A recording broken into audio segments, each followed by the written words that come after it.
Hello, I'm Kenya Burrell Van Wormer, Realtor and 2015 TREPAC Chairman for the Texas Association of Realtors. I know there are some of you who are wondering what TREPAC is and what we do for you.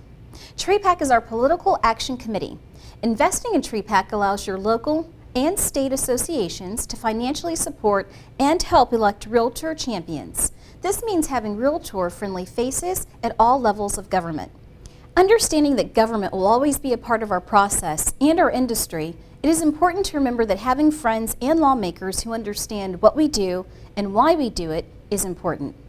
But have you ever stopped to think just how involved government can be in our business? Let's look at each step of a real estate transaction to see where and how government is involved. Even before you set foot in your first office or see your first client, government is there. To practice real estate, you need your license, which is issued by TREPAC, a state-run government agency. You secured your license, and now you need to get to work, getting your name out there. So you get to work promoting your business by placing a huge sign along the highway with your contact and website information. That's easy enough, right? Wrong. There are local sign ordinances that dictate the size of your sign, what you can have on it, and where you can put it. Where do you think those decisions are made? Your local city council meetings. So you get your sign situation figured out. When you get a phone call, it's your first client. Are they a buyer or a seller? Because depending on which one will determine their concerns, because each is affected by different state and city imposed regulations. Your first step is securing a listing and advising your client about the listing price. If you're representing a buyer, you will determine if that listing will meet their needs. Major buyer concerns are school district performance. Are the tax dollars being spent effectively? Land use regulations. Can they use the land for the purpose intended? Then there's zoning ordinances. Can I add that chicken coop in the backyard? Most Texas realtors can answer those questions, but ask yourself, who put those laws in place and who can change those laws? Each of these factors is controlled by a city or county governmental agency. All of these factors play a part in the marketability of a listing.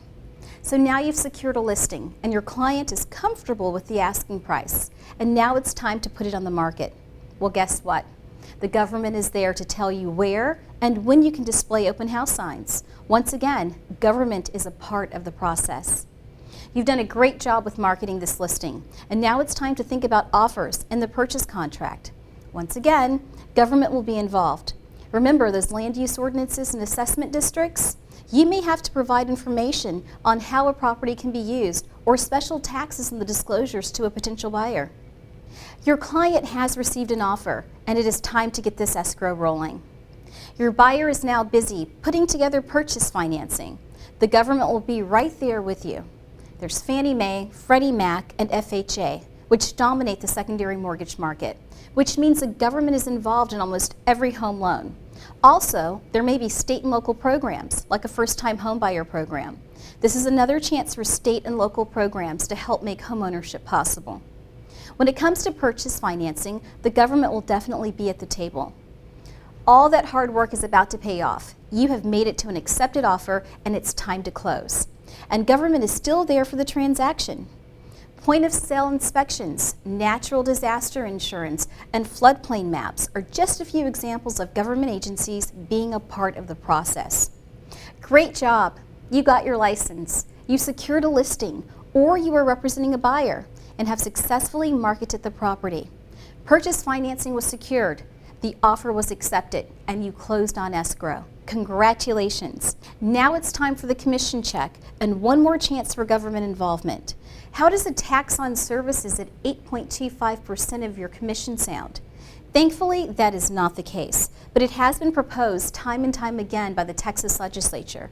The point is, it is yet another time government can get involved in your profession and your pocketbook. So if you're still asking, what does TREPAC do for you? Ask yourself this one question: where would my business be today if TREPAC did not exist?